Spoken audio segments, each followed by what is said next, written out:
नमस्कार, अमर उजाला.com पर आपका स्वागत है। आपके साथ मैं हूं आदर्श झा। देखिए, लोकसभा चुनाव के पहले देश में एक गठबंधन बनाया गया, ये कहकर कि वो बीजेपी को सत्ता में आने से रोकेगा। हालांकि लोकसभा चुनाव के नतीजे हम सबके सामने रहे। उसके बाद कई विधानसभा चुनाव भी निकल गए और गठबंधन यानी कि इंडिया गठबंधन की हम बात कर रहे हैं, उस गठबंधन के तहत जहां जहां पर भी चुनाव लड़ने की कोशिश हुई, कोई ना कोई दल उस गठबंधन से बाहर भी रहा। लेकिन उसके साथ ही नतीजे उस तरीके के नहीं आए जिस तरह के दावे किए जाते रहे। हाँ ठीक है, लोकसभा चुनाव में खुद कांग्रेस के 99 सीटें आई, विपक्ष के कई दलों ने अच्छी सीटें जीती, जिससे उनका हौसला जरूर बढ़ा। लेकिन अब कुछ विधानसभा राज्यों के जो नतीजे आए और उसके बाद नेतृत्व को लेकर सवाल उठना शुरू हुए। ममता बनर्जी पश्चिम बंगाल से कहती हैं कि उनको अगर मौका मिलेगा तो वो इंडिया गठबंधन की कमान संभालना चाहेंगी और इशारों इशारों में कि वो और बेहतर कर सकती हैं। अब उनके इस बयान के बाद कई तरह के सुर फूटने लगे। उधर बात करें शरद पवार की, उनकी तरफ से ममता बनर्जी की तारीफ कर दी गई, विपक्ष के कई अलग अलग दलों के नेताओं की तरफ से तारीफ की गई। और अब लालू यादव कह रहे हैं कि ममता को मौका मिलना चाहिए। वो लालू यादव जिन्होंने घर बुलाकर राहुल गांधी को मटन भी खिलाया, जिन्होंने उनके दूल्हा बनने की बात भी की, लेकिन उसके बाद अब लालू यादव के सुर अचानक बदल क्यों गए? और लालू ही क्यों, विपक्ष के कई दल इशारों इशारों में ये बात कह चुके हैं। और इसी को जानने और समझने की कोशिश करेंगे, आखिर इसके पीछे की पूरी सियासी कहानी क्या है। वरिष्ठ पत्रकार हर्षवर्धन त्रिपाठी जी इस वक्त हमारे साथ जुड़ गए हैं। बहुत स्वागत है हर्षवर्धन जी आपका अमर उजाला.com पर। सबसे बड़ा सवाल यही है कि वो जो 99 सीटों के बाद एक जो माहौल बनाया गया था और जो गुब्बारा बना उस माहौल का, उसमें ये पिन जो लग रही है, क्यों हो रहा है?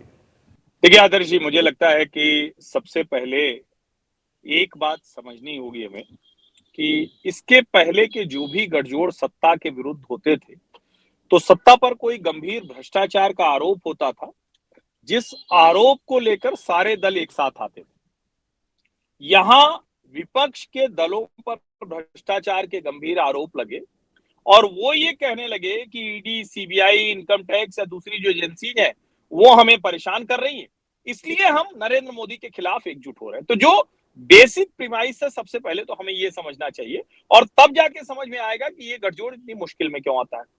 दूसरा, जब ऐसे गठजोड़ बनते थे तो हमेशा कोई एक बड़ा नेता होता था जो उसको लीड करता था। अब भले ही उसको आप संयोजक का नाम दें या न दें, किसी और नाम से उसको बुलाएं, लेकिन एक ऐसा नेता होता था जिसकी स्वीकार्यता होती थी, जिसको लेकर जो भी साथी दल होते थे उनको लगता था कि हाँ भाई, एक 10 साल, 20 साल, 25 साल, 30 साल का एक राजनीतिक अनुभव है और इनको पता है कि सरकार से लड़ाई कैसे लड़नी। इन दोनों फ्रंट पर ये जो सो कॉल्ड, जो देश के अंग्रेजी नाम से, इंडिया नाम से ये बुलाते हैं, वो गठजोड़ खरा नहीं उतरता है। और जब चुनाव थोड़ा जीतने की स्थिति आती है तब तो फिर भी कुछ अच्छा बोलते दिखते हैं। जैसे ही थोड़ी सी कमजोरी हुई तो धागे खुलकर बिखर कर सामने आ जाते। संसद सत्र से पहले राहुल गांधी की जो स्वीकार्यता है, राहुल गांधी के नेतृत्व की जो कमजोरी है, वो सामने नजर आई और उसका परिणाम हमें देखने को मिल रहा है। नहीं, ये बिल्कुल ठीक कह रहे हैं आप, लेकिन मैं एक चीज समझना चाहूंगा। मैं खास करके पहले लालू यादव से जोड़कर ही इसको शुरू करता हूं। एक तो बिहार की राजनीति, वहां पर कांग्रेस का दखल, अभी जो हाल में जिस तरीके से विधानसभा के उपचुनाव हुए उसमें आरजेडी की जो हालत हुई, उसको लेकर के भी दबाव है। 2025 में चुनाव होने वाला है, महागठबंधन के तौर पर कांग्रेस वहां पर भी अपना दबाव दिखाएगी, ज्यादा सीटें लेगी। आरोप ये भी लग रहे हैं कि झारखंड में कांग्रेस की वजह से हेमंत सोरेन से वो ज्यादा सीटें ले नहीं पाई आरजेडी वहां पर। तो ये सारी मिक्स चीजें हैं जिसकी वजह से इस तरह की बयानबाजी हो रही है लालू यादव की तरफ से। उस तरीके से देखें अपने फायदे के लिए, अपने राज्य में फायदे के लिए, वाकई लालू यादव गंभीर होकर इंडिया गठबंधन के बारे में सोचकर बोल रहे हैं?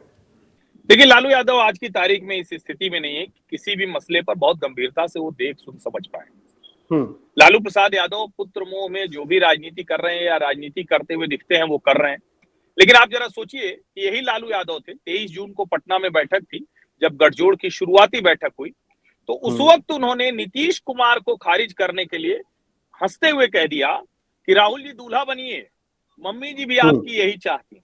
तो अब कहने को तो राहुल जी का विवाह नहीं हुआ है तो लोग कहेंगे कि शादी का भी संदर्भ है, लेकिन दरअसल वो राजनीतिक तौर पर दूल्हा बनने की बात है। लेकिन चाहे लोकसभा का चुनाव हो या फिर जो अलग अलग राज्यों के विधानसभा चुनाव, उसमें एक चीज बड़ी स्पष्ट तौर पर आ गई कि जो राहुल गांधी का साथ है वो किसी पार्टी को बहुत कुछ प्लस नहीं कर रहा है। यानी कहीं पर भी कांग्रेस के साथ होने से कोई उन दलों को इतना लाभ नहीं हो रहा है। अब लालू जी को लग रहा है कि 2025 विधानसभा चुनाव के पहले, और आपने एक बहुत अच्छा सवाल में जो एक कहें कि एक तथ्य डाला है, रांची के होटल में, एक ही होटल में तेजस्वी यादव और राहुल गांधी थे, लेकिन दोनों की मुलाकात नहीं हो पाई। वो दोनों सीट बंटवारे के लिए बैठ नहीं पाए। बाद में राष्ट्रीय जनता दल को भी सीटें मिल गई, लेकिन कांग्रेस ने हेमंत सोरेन के साथ पहले सीटें बांटी। तो जो राजनीतिक तौर पर राहुल गांधी का व्यवहार है वो ठीक नहीं है। चूंकि लालू जी को लगता है कि भारतीय जनता पार्टी मजबूत ना हो जाए, इसलिए वो राहुल गांधी और कांग्रेस का सपोर्ट करते रहते हैं। लेकिन अगर उनको ये लगने लगा है कि मुश्किल है, उनको ये लग रहा है कि अच्छा कांग्रेस नाराज हो जाए तो होती रहे, तो ये कांग्रेस के लिए बड़ी चिंता की बात है। और 2025 के बिहार विधानसभा के लिए इसको आप एक संकेत के तौर पर भी देख सकते हैं कि कांग्रेस पार्टी को बहुत सीटें देने की इच्छा नहीं रखते। यही बड़ी बात है, क्योंकि देखिए इस पर सबसे पहले ध्यान इस पर ही जाना जरूरी था, क्योंकि बिहार से लालू यादव अगर ये बात कह रहे हैं तो बिहार पहले उनके दिमाग में होगा। लेकिन अगर मैं इंडिया गठबंधन के तौर पर बात करूं, तमाम नेता अभी अब एक तरफ जैसे कांग्रेस है, उसका एक सेट एजेंडा है कि भाई संसद में उसको केवल अडानी अडानी करना है। अखिलेश यादव संभल की बात करना चाहते हैं, ममता बनर्जी है अपने मुद्दों की बात करना चाहती हैं। ये सब क्या एक बड़े कारण है कि भाई आप सभी दलों को मिलाकर क्या एजेंडा बनाना है, सारे दलों की सहमति से वो एजेंडा बने, या केवल हम अपनी चलाते रहें? इसलिए भी राहुल गांधी और कांग्रेस पार्टी के नेतृत्व की जो स्वीकारोक्ति है वो कम हो रही है। देखिए, मुझे लगता है कि इसका तो पूरा दोष राहुल गांधी पर जाता है। और जब आप 240 सीटों पर भारतीय जनता पार्टी को रोकने में सफल हुए थे, तो वो सिर्फ राहुल गांधी का श्रेय नहीं था, लेकिन फिर भी एक श्रेय मिला उनको। कहा गया कि संविधान, दलित, जाति जाति जो उन्होंने किया उसका लाभ मिला। उसके बाद हरियाणा और महाराष्ट्र में जिस तरह का व्यवहार किया, आप अपनी सहयोगियों को साथ लेकर चल नहीं पाए। और आप कह सकते हैं कि भाई हरियाणा में आपकी अपनी ताकत थी, लेकिन अगर 1 सीटें 2 सीटें कहीं आप समाजवादी पार्टी को दे देते तो क्या बुरा हो जाता। फिर महाराष्ट्र की बात करें, वहां भी आपने समाजवादी पार्टी को सीटें नहीं दी, और सीटें नहीं दी उतना भर नहीं है, आपने उनको रणनीति का हिस्सा नहीं बनाया। रणनीति का हिस्सा बनाते तो शायद 2-3 सीटों पर लड़कर ही वो मान जाते। अब उससे आगे अभी अगर देखें तो आप मुद्दा कैसे चुन रहे हैं? आपको लगता है कि अडानी के नाम पर टी शर्ट छपवाकर, अडानी के नाम पर कुछ प्रिंटेड लोगो छपवाकर, कुछ पैम्पलेट छपवाकर आप और प्रियंका राजनीति कर लेंगे। वो हो सकता है कि आपको थोड़ा सा मतलब हेडलाइन के तौर पर, एक थोड़ा सा टीवी पे थोड़ी देर चलने के तौर पर, थोड़ा सोशल मीडिया पर रील के तौर पर लाभ दे दे, लेकिन जो राजनीतिक लाभ है वो नहीं मिलने वाला है। शरद पवार, अडानी से उनकी मित्रता जग जाहिर है, पहले ही वो उसको खारिज कर चुके हैं। और अब तो कांग्रेस के जो सहयोगी हैं उनको छोड़िए, कांग्रेस पार्टी के जो मुख्यमंत्री हैं अब वो दुखी हो रहे हैं कि अगर यही राहुल गांधी का तरीका रहा तो हमारे राज्य में निवेश कौन करेगा, कैसे निवेश करेगा, और हमारे राज्य में जो उद्योग धंधे हैं, जो अर्थव्यवस्था है, जो कारोबार है, उसका क्या हाल होगा। तो ओवरऑल राहुल गांधी की जिद में देश की मुश्किलें बढ़ रही हैं, देश में बहुत सी चीजें हैं। तो दोनों पक्ष रखिए, एक तो अडानी अडानी चिल्ला रहे हैं तो जनता के मुद्दों पर बात नहीं हो रही, दूसरा सोरोस का जिस तरह से लिंक सोनिया गांधी और राहुल गांधी से भाजपा ने जोड़ने की कोशिश की और जिसका कोई जवाब कांग्रेस की तरफ से नहीं आया, उसमें सारे विपक्षी दल अब कांग्रेस से अपने को थोड़ा दूर दिखाना चाह रहे हैं कि उनके साथ नजदीकी ना दिखे। नहीं तो अगर ये परिस्थिति है अभी, तो आप लोगों का लंबा अनुभव है देश की राजनीति को देखने का और पार्टियों के फैसलों के हिसाब से किस तरह से उसके नतीजे हो सकते हैं उसको समझने का। 99 सीट पर तो कांग्रेस ने वापसी की, चलिए ठीक है, मुद्दे बदले, तमाम चीजें, संविधान, आरक्षण, सब कुछ आप लेकर के आ गए। चुनाव में साम दाम दंड भेद चलता है, सब कुछ आप लेकर आए और आप 99 सीट पर आ गए। अगर आपके सहयोगी ही अब आपके फैसलों पर को शक की निगाह से देखने लगे हैं, तो आगे का भविष्य क्या होगा और कितना मजबूत होगा पार्टी के लिए? देखिए, एक बात तो मुझे बड़ी स्पष्ट दिखती है, मैं ममता बनर्जी को संयोजक बनाए जाने के, नेता बनाए जाने के पक्ष में नहीं हूं, क्योंकि ममता जी भी अपने राज्य से बाहर कुछ कर नहीं पाई और मेरा ये मानना है कि कांग्रेस ही धुरी बन सकती है। लेकिन राहुल गांधी से तो आगे सोचना पड़ेगा। अगर विपक्ष को कोई नरेंद्र मोदी के सामने, भाजपा के सामने कोई बड़ी चुनौती पेश करनी हो, देखिए आप दोनों का अंतर देखिए। भारतीय जनता पार्टी में अभी आपको शिवराज सिंह चौहान, योगी आदित्यनाथ और अब देवेंद्र फडणवीस भी, ये आपको नए बड़े नेता के तौर पर दिखते हैं जो नेशनल पर्सपेक्टिव के लिहाज से, पैन इंडिया अपील के लिहाज से आपके सामने तैयार है। अमित शाह जैसा गृह मंत्री है, नरेंद्र मोदी जैसा प्रधानमंत्री है, और दूसरी तरफ राहुल प्रियंका दोनों जिस सत्र में पहली बार हैं, दोनों, ये बहुत ध्यान देने वाली बात है।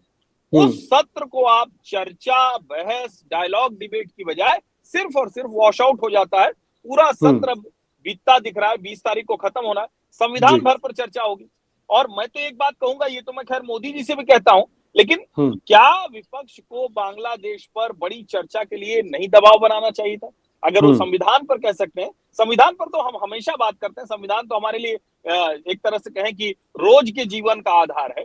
लेकिन बांग्लादेश पर बड़ी चर्चा होनी चाहिए थी। विपक्ष इस मामले में भी एक जो उसको अवसर मिला था वो भी चूक गया, और से विपक्ष का व्यवहार है, जिस तरह से एक दूसरे की ही टांग खिंचाई में लगे हुए हैं, जिस तरह से उनको लगता है कि हमारा वाला मुद्दा चलेगा या नहीं चलेगा, उसमें मुझे नहीं लगता कि अब राहुल गांधी की अगुवाई में कांग्रेस के धुरी बने हुए इस गठजोड़ का कोई भविष्य बचा रह गया। लेकिन इसमें तो फिर जो वोटर थे, वो चाहे लोकसभा में जिन्होंने वोट दिया या विधानसभा चुनावों में अलग अलग, चाहे जिस भी तरीके से वोट दिया, नतीजे चाहे जो भी रहे हों, वो वोटर जो इंडिया गठबंधन की तरफ या इन तमाम जो दल हैं इनके गठबंधन की तरफ जाता हुआ देख रहा था या उस और पॉजिटिव तरीके से देख रहा था, वो तो ठगा हुआ रह गया कि ये तो आपस की लड़ाई इनकी हमेशा की कहानी रह गई। भले पहले इंडिया गठबंधन रहा हो, नहीं रहा हो, तब भी यही हाल था, अब भी यही हाल है। ये क्या चुनौती लेंगे? अगर ये जनता की बात कर भी रहे, वो खटाखट टकाटक सबका नतीजा हम सड़क पर देख चुके हैं, लोगों की लाइन लग गई थी, लेकिन नतीजे क्या थे वो भी हम देख चुके। तो एक्सपोज होता जा रहा है सब कुछ एक तरीके से। देखिए, हरियाणा, महाराष्ट्र, जम्मू कश्मीर और झारखंड, इन चारों राज्यों का चुनाव अगर आप देखें तो ठीक है कि जम्मू कश्मीर में नेशनल कॉन्फ्रेंस और चूंकि मुस्लिम मतदाता कश्मीर में बहुत हैं, सीटें बहुत हैं, तो उसका लाभ मिला, सरकार बन गई। झारखंड आदिवासी बहुल है, उसके अलावा भारतीय जनता पार्टी जो हेमंत सोरेन से लड़ रही थी वो लड़ाई नहीं जीत पाई, उसके अपने आदिवासी नेता नहीं तैयार हो पाए। लेकिन अगर ओवरऑल देखें तो देश की जनता कांग्रेस के साथ कहीं बहुत ज्यादा नहीं जा रही। विपक्षी पार्टियों को भी वोट मिल रहे हैं, लेकिन इतने वोट नहीं मिल रहे हैं कि किसी जगह भारतीय जनता पार्टी को चुनौती दे दी जाए। तो एक ये भी वजह बनती है कि जो पिछड़ा और दलित हरियाणा और महाराष्ट्र में वो कांग्रेस और उनके सहयोगियों का साथ छोड़ रहा है। ये इनके लिए चिंता की बात है कि 14 बड़ी मुश्किल से पहुंचे थे, 99 से फिर नीचे आने में समय नहीं लगेगा। और अभी नरेंद्र मोदी जिन बड़े लक्ष्यों को लेकर चल रहे हैं, ठीक है अभी वन नेशन वन इलेक्शन वो 29 के पहले नहीं होना है, लेकिन ये जो 5 वर्ष का समय है इसमें जनगणना, परिसीमन, नारी शक्ति वंदन अधिनियम के बाद 33% आरक्षण, इन सब के साथ जो नई वाली राजनीति होगी उसमें विपक्ष बहुत स्लिपरी ग्राउंड पर है।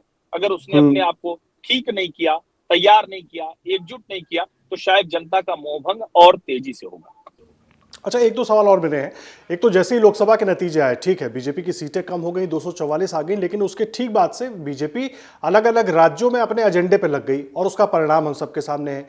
वहीं कांग्रेस और इंडिया गठबंधन के बाकी दल जो 99 सीटों को और बाकी जो सबकी मिला के सीटें आई उसको बड़ी उपलब्धि बता रहे थे, वो मोमेंटम क्रिएट करके नहीं रख पाए। चाहे हम हरियाणा देख लें, महाराष्ट्र देख लें, बिहार के उपचुनाव देख लें।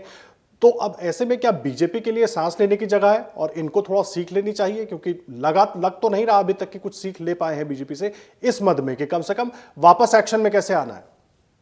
देखिए, भारतीय जनता पार्टी के साथ एक सबसे बड़ी चीज है कि उसके पास एक वैचारिक अधिष्ठान है, राष्ट्रीय स्वयंसेवक संघ जैसा, जो समाज के बीच प्रतिदिन काम कर रहा है। इन पार्टियों की मुश्किल यह है कि इनके पास ऐसा कोई वैचारिक अधिष्ठान नहीं है, नंबर 1। नंबर 2, भाजपा के पास नरेंद्र मोदी जैसा सांगठनिक नेता और अमित शाह जैसा एक शानदार ऐसा व्यक्ति है जो साम दाम दंड भेद प्रबंधन के साथ सब कुछ करने की क्षमता रखता है। और ये दो के दोनों, मोदी और शाह, 24/7 पॉलिटिशियन। तो ये अपनी कमियों को सुधार कर लेते हैं, इनको जो फीडबैक मिलता है उसके आधार पर कुछ एक काम कर लेते हैं। राहुल गांधी को समझाएगा कौन? शरद पवार की उम्र हो गई है, ममता बनर्जी अपने राज्य से आगे देखती नहीं है, अखिलेश यादव की चिंता यह है कि अगर कहीं 27 का चुनाव हार गए तब तो फिर हमारी राजनीति ही खत्म हो जाएगी, 29 की तो बात ही। तो मुझे लगता है कि सबकी अपनी अपनी बड़ी लिमिटेड प्रायोरिटीज हैं। उन लिमिटेड प्रायोरिटीज में वो सीखते हैं, उसमें सफलता मिल गई तो उसी पर प्रसन्न होते हैं, और जो लार्जर जो पर्सपेक्टिव है, जो पैन इंडिया पर्सपेक्टिव है, उसके लिहाज से रणनीति बनाने में चूक जाते हैं। ये एक बड़ी चीज है। ये बड़ी अहम बात आपने कही, लेकिन आपने शुरुआत में एक बात कही थी कि राहुल गांधी से आगे कांग्रेस पार्टी को सोचना होगा। उसी से जुड़ा मेरा ये आखिरी सवाल है कि राहुल गांधी से आगे एक पार्टी सोच नहीं पा रही है, सोचने की कोशिश नहीं कर रही है। भाई देश की सबसे पुरानी पार्टी है, उस जितना बड़ा थिंक टैंक कांग्रेस पार्टी का रहा, जिस तरह के लोग अभी भी कांग्रेस के साथ जुड़े हुए हैं, क्या वो सोच नहीं पा रहे? या तस्वीर के आगे क्या सिनेरियो हो सकता है उसको वो देखना नहीं चाह रहे हैं, देख नहीं पा रहे हैं। भाई जहां आप चुनाव हार जाते हैं वहां आप ईवीएम करने लगते हैं, जहां जीत जाते हैं वहां बल्ले बल्ले हो जाती है। तो इस नैरेटिव से तो आप जनता को नहीं समझा सकते ना। तो पार्टी को एक स्टैंड, एक विजन क्लियर करके चलना होगा। जो हो पाएगा क्या? राहुल गांधी को चाहे बदलते हैं या राहुल गांधी के नेतृत्व से हटते हैं या किसी और को नेतृत्व दिया जा सकता है क्या? तो आगे की नहीं दिखती है आदर्श जी, बहुत स्पष्टता से मैं कहूं, राहुल गांधी जिसको कहते हैं ना कि वो अब जितना उनका उपयोग करना था वो हो चुका है, इससे आगे नहीं कर सकते हैं। 19 में वो जब हारे थे और मैदान छोड़कर भाग गए थे, 1.5 साल तक कांग्रेस की कोई बैठक नहीं हो पाई थी। कांग्रेस की किसी जो कहें कि रणनीति तो छोड़िए, तो कहता था पता नहीं अब हमारी पार्टी कभी जागेगी कि नहीं जागेगी। और उन्होंने लगे हाथ ये राइडर भी लगा दिया था, जिसको लोग ऐसे देख रहे थे क्या कहीं वो प्रियंका को रोकने के लिए तो नहीं है। मुझे लगता है कुछ फ्रेश लीडरशिप की जरूरत है। लेकिन क्या राहुल गांधी को छोड़कर सोनिया किसी और को लीडरशिप पोजीशन पर आने देंगी? क्या राहुल गांधी अपनी जिद को छोड़ेंगे? ये सारे सवाल। सोनिया गांधी पुत्र मुंह में किसी को नहीं आने देगी। तो फिलहाल कांग्रेस का और इस विपक्षी गठजोड़ का भविष्य कोई बहुत बेहतर नहीं दिखता। हाँ, राज्यों के लिहाज से रणनीति बनाएंगे तो शायद उन्हें कुछ सफलता मिले और उसके आधार पर वो कह सकते हैं कि हाँ ठीक है, हमारी भी अपनी भूमिका। ये बड़ी बात आपने कही कि राज्यों के आधार पर रणनीति बनाए और उसके आधार पर कलेक्टिव रणनीति के बाद अगर उसका प्लस पॉइंट होता है तो उसके जरिए आगे बढ़ने की कोशिश हो सकती है।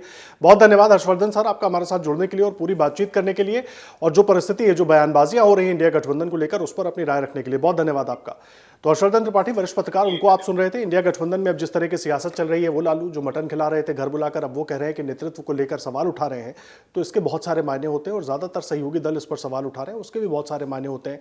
कांग्रेस क्या निकाल कर लाती है इसमें से और क्या सोचती है इस बारे में, वो जानना भी बेहद दिलचस्प होगा। लेकिन आप देश और दुनिया की बड़ी और जरूरी खबर के लिए अमरउजाला.com पर बने रहिए। धन्यवाद। अगर आप ये वीडियो YouTube पर देख रहे हैं तो हमारे चैनल को सब्सक्राइब कर बेल आइकन दबाएं, और Facebook पर देख रहे हैं तो हमारे पेज को लाइक करें।